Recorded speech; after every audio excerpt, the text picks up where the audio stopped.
오늘도 하나님의 은혜가 여러분 가운데 충만하기를 주의 이름으로 축복합니다. 오늘 여기 있는 본문의 말씀은 여러분들이 이 이미지를 좀 그렸으면 좋겠어요. 복잡하지 않는 이미지거든요. 이 이미지만 그리면은 오늘 설교는 쉽게 여러분의 가슴에 와닿게 됩니다. 무슨 말이냐면은 목동이, 그러니까 목자가 양을 다 끌고 가는 거예요. 갔다가 푸른 초원에 두고는 마음대로 풀을 뜯어먹게끔 두고 혼자 이래 앉아 쉬는 거예요. 어떤 목자는 쉬다가도 살피는 거예요. 왜냐하면 양들은 눈이 어두워요. 코로 풀을 냄새 맡으면서 계속 먹으면서 가거든요. 가다 보니까 맹수가 오는 줄도 모르고, 가다 보니까 낭떠러지에 떨어지기도 하고, 그리고 계속 가다 보니까 숲속으로 들어가기도 하고 그러는 거예요. 그럴 때마다 목자는 살펴서 피리를 끄집어내서 삐리리 하고 부는 거예요. 그러면 목자 피리 소리를 듣고는 양이 몸을 돌려서 또 목자 쪽으로 먹으면서 모이는 거예요. 이렇게 하는 목자가 있는가 하면 다른 목자는 양을 풀어놓고 가장 살찌고 토실토실한 놈을 한 마리 잡아가지고 바비큐 해 먹는 거예요. 좀 더 각색하자면은 술 한잔 먹고 있는 거예요, 그냥. 그리고 먹고는 양이 어찌되든 말든 벌렁 누워서 그냥 한숨 자는 거예요. 그러니까 날이 어두워지는 거죠. 그 양이 뿔뿔이 흩어진 거예요. 그러니까 어두워지니까 양은 그냥 거기 가만히 서 있어요. 배불러서 시컷 먹고 난 다음에 거기 있어요. 그러니까 어느 곳인지 몰라요. 꼴짝인지 풀속인지 어두움 속인지 어둠이 있네 짙어 내렸고. 이런 목자가 하나 있는 거예요. 이 두 목자를 머릿속에 딱 그려놓고 이제 본문을 들어갑니다. 그러면 오늘 여러분은 쉽게 오늘 본문의 말씀을 이해를 해요. 오늘 본문의 말씀의 배경을 이야기하면은 참 많이 한 배경이죠. 이스라엘 백성들이 바벨론 포로 생활에 대한 느헤미야, 예레미야, 에스겔에서 많이 했는데 신기하게도 100번 하고 나도 또 모르더라고요. 그래서 또 하려고 합니다. 오늘 이 내용은 어떤 내용이냐면은 아시리아가 그 중건동 지방의 패권을 잡았는데 130년의 패권을 잡아요. 그래서 그 아시리아가 패권을 잡아서 중건동 지방을 휘어잡고 있을 때, 이때 애굽에서 야 저러다가 우리를 공격하게 생겼다 그러면서 이제 그 전쟁을 일으킵니다. 그 전쟁이 일으킬 때 그때만 해도 남유다와 그 애굽하고는 가까웠어요. 그 아수르가 130년 동안 패권을 잡을 때 북왕국 이스라엘은 이미 아수르에 넘어갔습니다. 남은 거는 남유다가 남았어요. 그 남유다가 애굽하고 가까웠는데 언제부턴지 남유다가 아수르가 가까워지는 거예요. 이 아시리아하고 가까워지는 거죠. 그래서 애굽에서 야, 저 아수르 저래가 안 되겠어. 우리 전쟁을 일으킬 테니까 남유다는 우리 좀 도와라. 왜냐하면은 애굽에서 아수르를 공격해 가다 보면은 너무 머니까 중간에 있는 남유다를 하나의 근거지로 해서 전쟁을 하려고 했던 거죠. 그러니까 그 남유다 왕이 누구였냐면 요시야 왕이었는데 못하겠어 그런 거예요. 그리고 요시야는 도리어 아수르 편에 들어가 버린 거예요. 그러면서 어디서 전쟁을 하냐면은 이스라엘의 머깃도에서 전쟁을 해요. 그 머깃도는 이제 가보신 분들은 알지만 중동 지방의 요충지고 길목이에요. 땅은 이스라엘 땅이지만 거기에서 이제 전쟁을 하죠. 거기에 요시야 왕이 전쟁에서 죽어버립니다. 이때 애굽이 승리를 해요. 그래서 아수르가 철수를 해버리죠. 군대를 철수하니까 애굽이 고향으로 자기 나라 돌아가지 않고 이스라엘 본토를 들어가 버리는 거예요. 이 먹이 떼서 본토로 들어가는 거예요. 그래서 요시야를 죽이고 나서 그의 아들 여호아스를 인질로 잡아갑니다. 그 여호아스를 인질로 잡아가서 애굽에서 죽이고 자기가 왕을 하나 세웁니다. 그 세운 사람이 여호야김입니다. 그 여호야김이 있으면서 애굽에 조공을 바치기 시작하죠. 그러다가 이제 이 아수르는 점점 쇠퇴해지는 거죠. 쇠퇴해지면서 그때 신흥국가가 하나 일어섭니다. 이 신흥국가가 하나 일어서는 것이 바벨론이에요. 이 바벨론이 일어서면서 이제 그 이스라엘을 겁을 주니까 여호야긴이 애굽에다가 바치는 조공을 홀가닥 바벨론에 갖다 바치는 거죠. 그 바벨론에 갖다 바치니까 그 바치고 난 다음에 무슨 마음을 먹었는지 안 바치는 거예요. 안 바치니까 화가 나가지고 그 바벨론이 여호야긴을 향하여 전쟁을 일으킵니다. 그 전쟁을 일으켜서 그때 포로로 잡아가는데 왕족, 지식인, 대장장이는 왜 잡아가냐면은 무기를 못 만들게 하려고. 그렇게 해서 다 잡아갑니다. 그때 잡아갈 때 에스겔이 포로로 가는 겁니다. 그때예요. 그리고 나서 그때 잡혀갈 때 그때부터 22년 동안 하나님으로부터 예언을 받으며 환상을 보며 기록한 성경이 에스겔서입니다. 그리고 난 다음에 시드기야가 왕이 됐는데 이 시드기야가 또 바벨론하고 한바탕 싸우다가 완전히 느부갓네살 왕이 와서 예루살렘을 완전 초토화시키고 성전까지 무너뜨려버리고 이스라엘의 존재를 얻게 만들어버리죠. 그런 사건이 그 위에 일어납니다. 근데 오늘 여기는 바로 에스겔에게 이스라엘이 완전히 멸망하기 직전에 있었던 사건입니다. 이 사건을 여기서 기록해 두었습니다. 두 가지 이미지 그림 그리라 그랬어요. 예, 그거 꼭 그리고 계셔요. 그것만 딱 생각하면 본문 말씀은 여러분 충분히 은혜가 될 겁니다. 여기서 우리에게 주는 것은 뭐냐면요, 지도자들이 하나님을 바라고 살아야 되는데 이들은 환경에 따라서 조건에 따라서 수시로 바뀌는 거예요.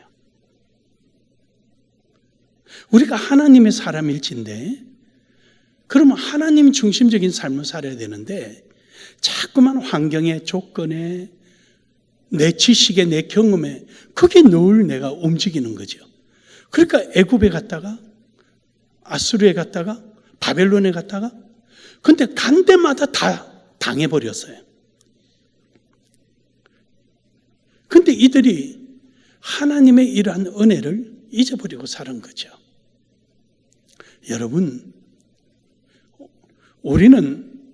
하나님은 우리를 항상 택하시고 보호하시고 지키시는 분입니다.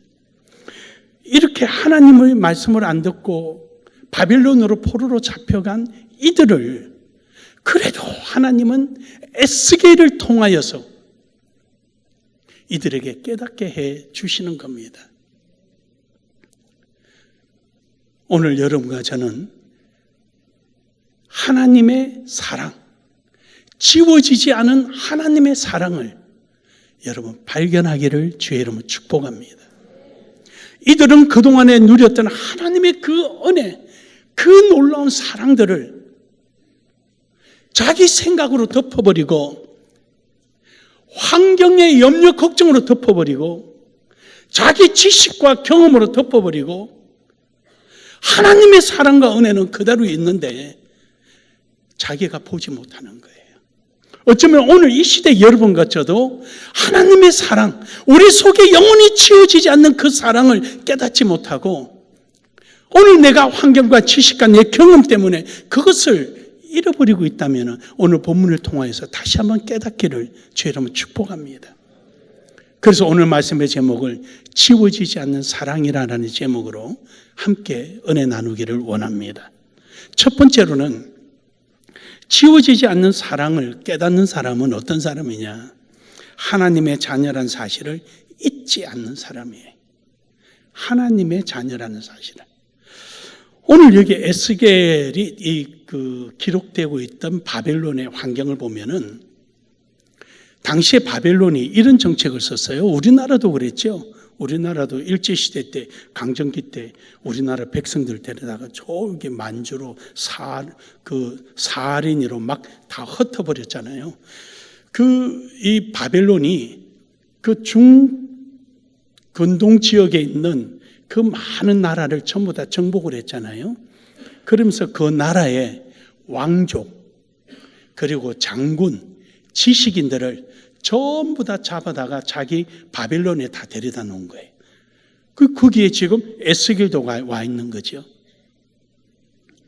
다 거기 왔는데, 그리고는 거기에 영적 지도자들, 또 신앙의 종교 지도자는 제사장도 있었을 테고, 장로도 있었을 테고, 또 정치인도 있었을 테고, 이런 지도자들이 있었어요. 그러면 그 지도자들에게 바벨론에서 일정한 지위를 주는 겁니다. 무슨 부장 대우를 준다든지, 뭐 이런 일반적인 행정, 우리로 말하면 군수, 뭐 이런 게 주는 거죠. 주면서 너희 백성 잘 다스려서 바벨론 국민이 되도록 만들어라, 이 말이에요. 그게 바벨론 화해라는 것이죠. 그럼 이렇게 주면은 자신들이 진정으로 하나님의 자녀란 사실을 잊지 않고 있다면은 모세를 길렀던 모세의 아버지와 어머니처럼 모세를 히브리 민족임을 어려서부터 각인시키고 심지어 그 몸을 덮는 타올까지도 히브리 색깔이 나는 타올을 주어서 누구나 히브리 아임을 알게끔 키워야 되는데 이들은 자기 백성들을 어떻게 키우느냐? 하나님의 말씀으로 소망을 주고 70년 후에 우리가 돌아가면은 다시 우리 이스라엘을 회복하자 말씀으로 양육해야 되는데 내팽개친 거예요. 그리고 도리어 그 백성들 덕분에 얻은 벼슬을 가지고 도리어 백성들을 핍박하고 백성들을 함부로 대하는 거예요. 아까 두 가지 그림 생각해라 그랬습니다. 그렇게 하는 거예요. 그래서 오늘 여기 본문 말씀에 보면은요, 창세기 12장 1절에 보면은 하나님께서 아브라함을 부르셨을 때 아비 본토 친척집을 떠나라고 말씀하셨거든요. 떠나라는 것은 하나님께서 내버려 둔 거 아니잖아요. 함께 하시겠다는 거죠. 그리고 12장 2절에서 3절에 보면은 내가 너 가는 곳곳마다 함께 하면서 너로 하여금 큰 민족이 이루게 하고 너를 만약에 저주하는 자가 있으면 내가 저주할 것이고 너를 복을 비는 자가 있다면 내가 복을 주리라. 그래서 하나님께서 계속 함께 하시겠다고 했습니다. 근데 이 이스라엘 지도자들은 이스라엘 백성들을 위에서 군림하고 그들을 이용해서 자기 자신의 누림, 부, 권력 여기에 마음이 있었지 전혀 그들을 위해서 하나님의 뜻을 전할 생각은 없었던 것입니다.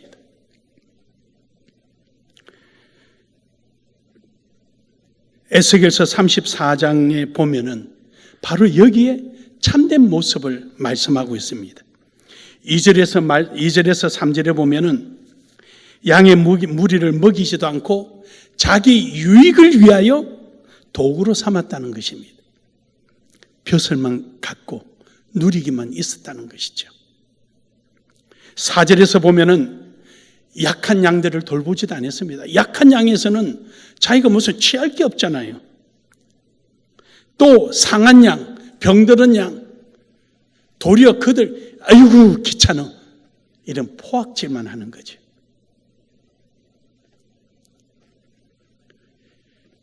그러니까 양이 풀을 뜯다가 웅덩이에 빠지면은 그 얼마나 아플까? 야 조금만 있어 울지 마 이렇게 위로하고 달래는 것이 아니라 잘 들어갔다 저거 보니까 젖도 잘 안 나오고 병들었는데 에이 너 거기 있다 말어 이렇게 내팽개치는 거예요. 왜냐? 이스라엘 백성들을 통하여 자기 이익을 구해야 되는데 이익이 안 되면 다 버리는 거죠. 5절에서 6절에 보면은 온 지면에 흩어진 양 덜짐승의 밥이 되고 그림 그리라 그랬습니다. 술 먹고 한숨 자니까 양이 가다가 어두워지고 어둠에서 꼼짝 못하고 서 있고 그러니까 덜짐승한테 잡혀가는 그 모습들 여러분 그림 그리면 됩니다. 8절에 보면은 양이 없는데도 찾을 생각을 하지 않습니다. 바로 이러한 모습을 하나님은 말씀하고 있는 것입니다. 너희들은 지금 뭐하고 있느냐? 근데 우리 하나님은 8절에 보면은 잃어버린 양을 찾으러 오십니다. 그들이 어디 있든 어느 자리에 있든 끝까지 찾을 때까지 찾으러 다니시고 12절에 보면은 행여 맹수가 있으면 맹수를 내쫓아내고 적으로부터 구원해 내시고 13절에 보면은 어느 곳에 있든지 만방 어느 곳에 있든지 숲속이든 웅덩이든 길을 잃어 있든 어디 있든 남의 우리에 갇혀 있든 가서 찾아오시겠다는 거예요. 그리고 14절에는 그들을 좋은 꼴이 있는 목초지로 인도하셔서 야 이제 마음 놓고 먹어 내가 지킬게. 내가 너희들 지킬 테니까 마음 놓고 먹어. 그리고 15절에 보면은 그리고 쉬어. 먹고 배부르지 편히 쉬어. 내가 여기서 늑대가 오나 안 오나 이리가 오나 안 오나 내가 지킬 테니까 마음 놓고 쉬어. 그리고 16절에 멀리 갔다 오면서 다친 양 어디 뼈가 부러진 양 치료해주고 감사주겠다라는 것입니다. 바로 이분이 우리 주 예수 그리스도입니다. 이분이 바로 여러분과 저를 구원해 주신 그분이십니다. 오늘 여러분이 진정으로 구원의 은혜를 느끼고 있다면 바로 그 사실이 사랑, 지워지지 않는 사랑, 무엇으로도 감출 수 없는 사랑인 것입니다. 사랑하는 여러분, 저는 항상 에스겔서에서 늘 마음에 부담을 주는 말씀이 있습니다. 바로 34장 17절의 말씀입니다. 주 여호와께서 이같이 말씀하셨느니라. 나의 양떼 너희여 내가 양과 양 사이에 순양과 순염 사이에서 심판하노라. 목자는 양들 사이에서 심판을 합니다. 바르게 인도했는지, 바르게 설교를 했는지, 게으르지 않고 성경을 연구하는 건지,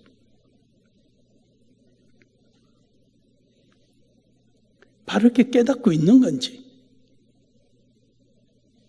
여러분 중에서 하나님은 판단하시겠다는 거예요. 34장 20절에 보면은 더 강력하게 표현합니다.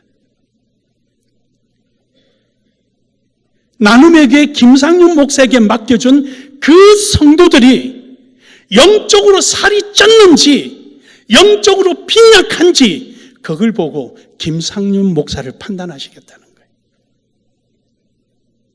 저는 항상 저 말씀이 저는 목회할 때부터 제 마음에 큰 부담감입니다. 크게 부흥하는 것도 중요하겠지요. 그러나 저는 더 중요한 것은 성도들을 올바로 인도하고 있느냐가 중요합니다. 신학교에서는 이렇게 배웁니다. 목회자는 선지자적 사명을 잊지 말고 예언자적 자세를 지켜라. 선지자적 사명이라는 것은 하나님의 말씀을 잘 받아들이는 자가 되어야 된다는 것이죠. 예언자적 자세는 그 하나님의 말씀에 중심하여서 성도들을 세상에 잘 바르게 살도록 인도해라는 것이죠. 바르게 살도록 인도하게 하는 것을 신앙의 도덕과 윤리라고 말합니다. 선지자적 사명만 가지면은, 오늘 제가 선지자적 사명만 가진다면은 오늘 저는 설교를 하는 것이 아니라 성경 공부를 하는 겁니다. 성경 가르쳐주고 끝나는 것이죠. 예언자적 자세는 성경 하나님의 말씀을 가지고 성도들에게 세상이 이러니 이렇게 살아가십시오. 세상이 저러니 저렇게 살아가십시오. 라고 기독교적 윤리와 도덕을 전해줘야 하는 것입니다. 이러다 보면은 정치 현안에 대한 표현도 하게 되고 경제적 표현도 하게 되고 사회 이슈에 대한 표현들을 하는 겁니다. 성경 공부만 하면은 설교가 아니죠. 설교의 조건에는 바로 예언자적 내용이 나와야 합니다.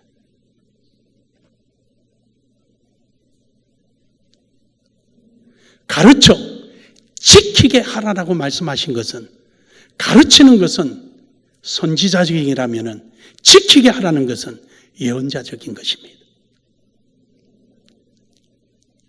그래서 늘 저는 부담입니다. 그래서 최선을 다합니다. 남의 설교 조금이라도 뺏겨오거나 연구하지 않고 남의 연구 자료를 훔쳐오거나 하지 않습니다. 저는 제 자존심은 아담 이래 한 편뿐인 설교에 저는 만족합니다. 내 설교는 내가 하지 않는 한은 아담 이래 없습니다. 저는 이것을 가장 설교자로서의 자부심을 가집니다. 사랑하는 여러분, 진정한 우리의 신앙의 삶은 하나님의 말씀에 의하여 우리는 그 말씀에 따라 이 세상을 살아가며 하나님의 지워지지 않는 사랑의 흔적을 깨닫는 지혜가 됨을 믿으시길 바랍니다. 두 번째로는 하나님의 지워지지 않는 사랑은 하나님과 함께하고 있음을 잊지 말라는 것입니다. 예루살렘에 있던 바벨론에 있던 갈대아 우르에 있던 아브라함이나 길거리에 하늘의 별을 보며 정처 없이 떠들어가는 아브라함의 발걸음이나 그곳에는 하나님이 함께 하신다는 것입니다. 설사 풀을 뜯어먹다가 어두워져서 풀밭에 갇혀 있을지라도 우리의 목자 되신 예수 그리스도는 우리를 찾아오시는 것입니다. 이사야 7장 14절에 보면은 이사야를 통해서 우리에게 예수 그리스도를 소개하기를 임마누엘이라 하라. 우리와 함께하는 사람이 늘 우리와 함께한다. 어떤 경우에도 우리를 놓치지 않는다. 신명기서 32장 11절에 보면은 마치 독수리가 새끼가 떨어지면 날개를 펴서 다시 날개에 얹어놓는 것처럼, 시편 103편 13절에 보면은 아비가 자식을 불쌍히 여긴 것처럼 마치 탕자를 받아주는 것처럼 말입니다. 그리고 잃어버린 우리를 발견할 때 이사야 62장 5절에 보면은 마치 청년이 처녀를 본 것처럼 반가워서 어쩔 줄을 모르는 거예요. 이사야 66장 13절에 보면은 어미가 자식을 위로한 것처럼, 어디 아파? 이거 먹어봐. 아, 이거 먹으라니까? 그렇게 애탄 마음, 여기서 위로라는 마음은 굉장히 애타는 마음, 그런 뜻을 말하는 거예요. 데살로니가전서 2장 7절에 보면은 마치 유순한 유모처럼, 유모가 어릴 때부터 아이를 키웁니다. 그리고 나서 성년이 될 때까지, 남자는 만 13세, 여자는 만 12세가 될 때까지 성장하고 나면은 이 아이를 튼튼하게 잘 키우고 아주 건강하게 키우면은 주인은 기분이 좋아서 이 유모를 노예에서 자유의 몸으로 풀어줍니다. 그러니까 이 유모의 신분을 볼 때 자랑이 되는 거죠. 마치 예수님은 우리를 유모처럼 잘 키워서 우리가 건강한 모습을 통하여 하나님의 사랑을 표현하는 것처럼 말입니다. 마태복음 23장 37절에 보면은 암탉이 그 새끼를 모은 것처럼 어떤 환난과 고난 속에서도 끝까지 자기 새끼를 모으며 지키려고 하는 마음처럼, 마치 십자가에 못 박혀 죽으시면서까지 다 이뤘다라고 말씀하신 것처럼 말입니다. 오늘 여러분이 예수 그리스도의 이름으로 오늘 이 자리에 예배하고 계시다면 바로 그것이 사랑의 증거입니다. 마지막 세 번째로는 하나님의 기대를 잊지 말아야 합니다. 하나님께서는 이스라엘 백성들을 바벨론에 70년 동안 포로로 둔 이유는 하나님의 기대가 있었습니다. 이유가 있었습니다. 그것은 에스겔서 34장 30절에 보면은요, 하나님을 알게 하겠다. 그리고 그 백성들이, 포로로 잡혀온 백성들이 내 백성이다. 야, 바벨론아, 너희가 이런 식으로 저런 식으로 바벨론화 시키려고 너희는 다 했지만 아니야, 그들은 내 백성이야. 마치 알곡과 쭉정이를 키질하고 나니까 알곡이 속으로 싹 들어온 것처럼 내 백성은 어느 곳에 있으나 그들은 내 백성임을 그들 스스로 나타내게 될 거다. 믿으십니까? 아무리 세상에 어수선하고 어떤 경우가 될지라도 여러분과 저는 예수 그리스도인입니다. 우리의 모습을 통하여 하나님의 사랑을 드러내는 것입니다. 출애굽기 9장 16절에 보면은 내가 너를 세웠으면 나의 능력을 내게 보이고 내 이름이 온 천하에 전파되려 하랍니다. 그렇습니다. 이스라엘 백성, 그 힘도 없는 이스라엘 백성, 애굽에서 400년을 살아서 애굽화된 줄 알았더니 그들을 불러내서 하나님의 능력을 주시되 홍해를 갈라놓으시고 불기둥과 구름기둥이 그들을 호위해주고 농사 짓지도 않는데 하늘에서 새벽만 되면은 만나가 가득히 쌓여지고 메마른 땅의 반석에서 물이 솟아나며 요단강을 가르게 하고 그 큰 성을 고함 소리에 넘어지게 하시는 하나님, 그가 내 백성이라. 오늘도 여러분, 하나님께서 여러분과 저를 불러주신 것은 이런 능력을 통하여서 여러분의 문제를 해결하고 여러분의 기도에 응답하시려고 하나님은 여러분을 불러주신 줄로 믿습니다. 여러분의 발걸음마다 하나님은 자랑스럽게 제가 내 백성이야. 로마서 10장 14절에서 15절에 보면은 전하지 않고 누가 듣겠느냐는 것입니다. 믿지 않고 누가 구원을 받으며. 그렇습니다. 오늘 여러분과 저는 열심히 내가 지워지지 않는 그 하나님의 사랑을 이 세상에 자랑해야 되는 거죠. 나타내려 함이라서니까 우린 그걸 자랑하는 거예요. 디모데전서 2장 4절에 보면은 하나님은 모든 사람이 구원을 받으며 진리를 아는데 이르기를 원하느니라. 이것이 하나님의 바람이에요. 여러분과 저를 통해서 하나님이 원하시는 게 이거예요. 여러분과 저는 부지런히 모든 이들에게 주는 그리스도시요 살아계신 하나님의 아들이라는 것을 전하는 것입니다. 내가 지옥 갈 내가 예수 그리스도의 십자가에 못 박혀 돌아가심으로 말미암아 이제 나는 죄의 종이 아니라 의의 병기가 되었노라. 내가 그래 되었노라. 그 은혜를 전하는 것입니다. 디모데후서 4장 2절에 보면은 때를 얻든지 못 얻든지 어느 자리에 있든지 우리는 그 일을 전하는 것입니다.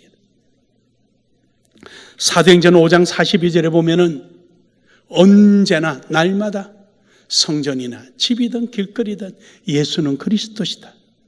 예수는 나의 구원자시다. 예수는 오늘도 살아계신다. 나는 죽어도 살겠고 산자는 영원히 죽지 아니하시는 그분의 사랑을 나에게는 정표가 있다라고 자랑하며 나아가는 것입니다. 그러므로 이런 사람들을 하나님은 다니엘서 12장 3절에 하늘의 별처럼 빛날 것이다. 마태복음 28장 20절에 이렇게 말씀하십니다. 우리 같이 시작.